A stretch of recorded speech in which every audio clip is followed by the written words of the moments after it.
Hi guys! Welcome to my channel. Assalamualaikum warahmatullahi wabarakatuh. Binabati ko ang mga kapatid ko sa pananampalatayang Islam at magandang araw naman sa mga kababayan kong Kristiyano.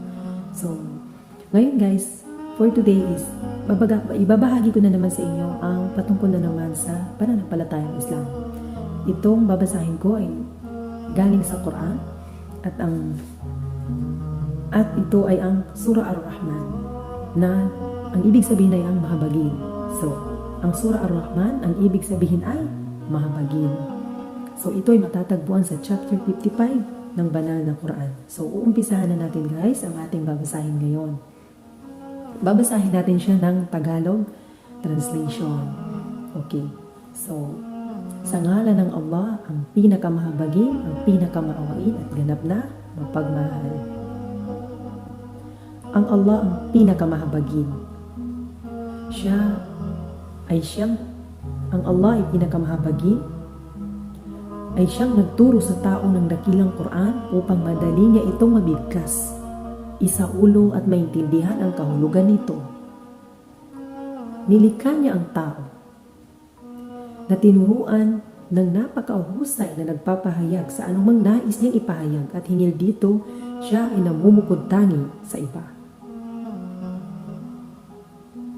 Ang araw at ang buwan ay tumatakbo na nagsasalitaan ayon sa ganap ng pagkasukat sa dinaraanan nito na hindi nagkakasalungatan at hindi nagagalaw o hindi nawawala sa kaayusan nito.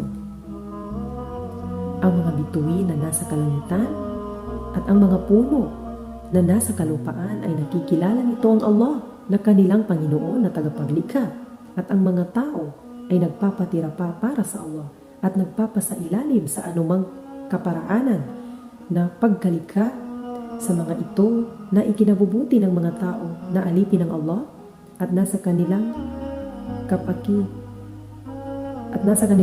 kapakinabangan. At ang kalangitan ay itinaas sa ibabaw ng kalupaan at inilagay sa kalupaan ang makatarungang batas na ito ay ang kanyang ipinag-utos at itinala upang sundin ang kanyang mga alipin. Upang hindi kayo lumampas sa inyong karapatan at hindi mandaya sa timbang sa mga taong pinakikitunguhan. Na kung kaya sundin ninyo ang mga makatarungang pagtitimbang at huwag ninyong dayain ang timbangan kapag nagtimbang kayo sa mga tao. At ang kalupaan ay kanyang inilagay at ginawang palatag upang manatili rito ang kanyang mga nilikha. Nandito ang mga prutas at puno ng palmera ng datiles na naglalabas ng ubod na pinagmumulan sa pamamagitan nito ng mga bunga at mga butil ng mga balat at dahon bilang kabuhayan para sa inyo at sa inyong mga inaalagaang hayop. At mayroon ding mga tumutulong at mayroon ding mga tumutubong matatamis na mababangong pananim.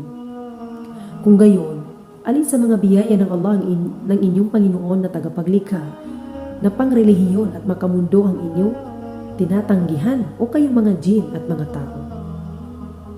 At napakaganda ng sagot ng mga jin noong binigkas sa kanila ng propeta ang kabanata, at sa tuwing mabigkas ang mga ganitong talata, kanilang sinabi, walang anuman sa mga biyaya ng aming Panginoon na tagapaglikha ang aming tinatanggihan, na kung kaya sa iyo lamang o Allah ang aming papuri, at nararapat na ganito ang sinumang alipin ng Allah na kapag binigkas sa kanya ang mga biyaya ng Allah at kanyang mga palatandaan ay kanyang aaminin at pasasalamatan niya ang Allah at pupurihin niya.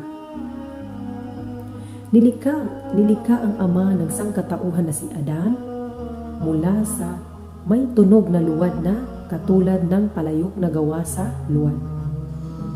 At nilikha naman si Iblis na siya ay kabilang sa mga jin mula sa walang usok na naglalagablab ng apoy na pinaghalo-halo. Kung gayon, alin sa mga biyaya ng Allah ng inyong Panginoon na tagapaglikha na pangrelihiyon at makamundo ang inyong tinatanggihan, o kayong mga jin at mga tao? Ang Allah, siya ang Panginoon na nagmamay-ari ng dalawang sinisikatan ng araw sa taglamig at tag-init, na tagapagmay-ari rin ng nilulubugan nito sa dalawang panahon yaon, at dahil lahat ng ito ay nasa ilalim ng kanyang pangangasiwa at pangangalaga. Kung gayon, alin sa mga biyaya ng Allah ng inyong Panginoon na tagapaglikha na pangrelihiyon at makamundo ang inyong tinatanggihan o kayong mga jin at mga tao? Pinaghalo ng Allah ang tubig na dalawang karagatan, tabang at maalat, na ito ay nagtatagpo na mayroon itong harang na di nakikita, na ito ay hindi naghahalo sa isa't isa, na hindi nawawala ang katangian ng bawat isa nito. Sa halip ay mapanatili ang tabang bilang tabang at ang alat bilang alat kahit ito ay nagtatagpo sa isa't isa. Subhanallah. Kung gayon, alin sa mga biyaya ng Allah na iyong Panginoon na tagapaglikha na pangrelihiyon at makamundo ang inyong tinatanggihan o kayong mga jin at mga tao? Lumalabas mula sa dalawang karagatan sa pamamagitan ng kapangyarihan ng Allah ang dalawang bagay, perlas at korales o koral. Kung gayon, alin sa mga biyaya ng Allah na inyong Rab na tagapaglikha na pangrelihiyon at makamundo ang inyong tinatanggihan o kayong mga jin at mga tao? Pagmamayari niya ang mga malalaking sasakyang pandagat na kasinlaki ng mga bundok na naglalayag sa karagatan, sa kapakinabangan ng tao na napakataas ang mga layag nito ng mga bakal. Kung gayon, alin sa mga biyaya ng Allah ng inyong Panginoon na tagapaglikha na pangrelihiyon at makamundong inyong tinatanggihan o kayong mga jin at mga tao? Lahat ng nasa ibabaw ng kalupaan na nilikha ay mamamatay. Ang mukha ng Allah na inyong Panginoon na tagapaglikha na punong-puno ng kadakilaan, kamaharlikaan, karangalan at kabaitan ay mananatili magpasawalang hanggan. Dito sa talatang ito ang katibayan sa katangian ng Allah na siya ay mayroong mukha na angkop at karapat-dapat lamang sa kanya na walang paghahambing sa kanyang mga nilikha at pagtatanong kung paano ang pagiging gayon nito. Kung gayon, alin sa mga biyaya ng Allah na inyong Panginoon na tagapaglikha na pangrelihiyon ang makamundo ang inyong tinatanggihan o kayong mga jin at mga tao? Nagsusumamo ang lahat ng mga nasa kalangitan at kalupaan hinggil sa kanilang mga pangangailangan na walang sino man sa kanila ang hindi nangangailangan sa Allah. Sa bawat araw, siya ay nakikitungo sa mga ganitong bagay: pag-aangat o pagbababa ng sino man, pagkakaloob o pagkakait, pagbibigay ng buhay o pagsasanhi ng kamatayan.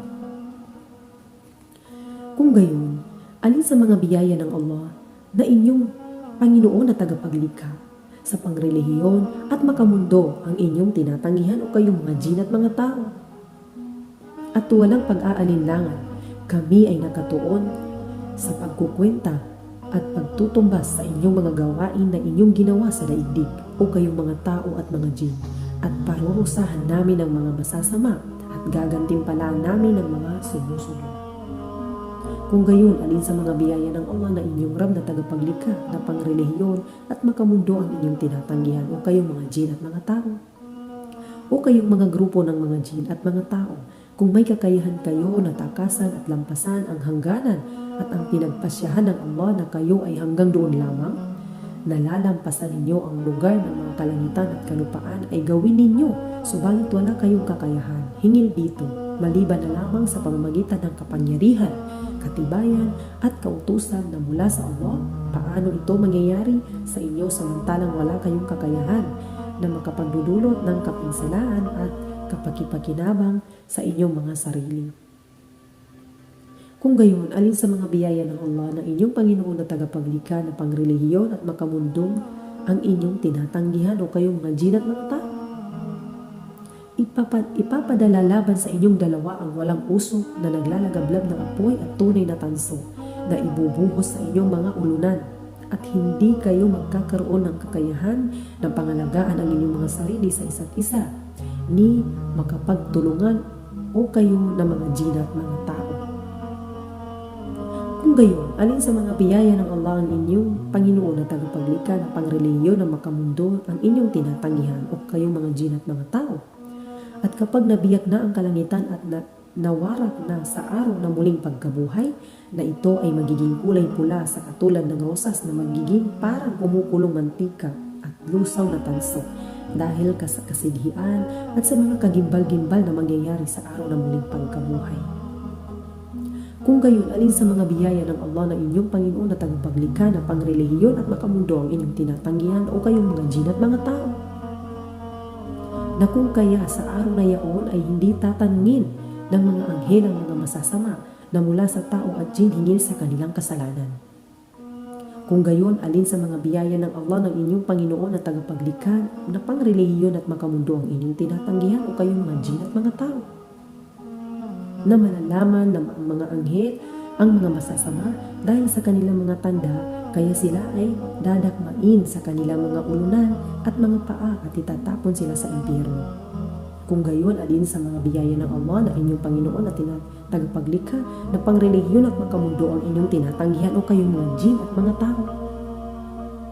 Sasabihin sa kanila ng mga masasama bilang pag-aalipusta sa kanila, ito ang impyerno na hindi pinaniniwalaan ng mga masasama noong sila ay nasa daigdig na kanilang tinatanggihan.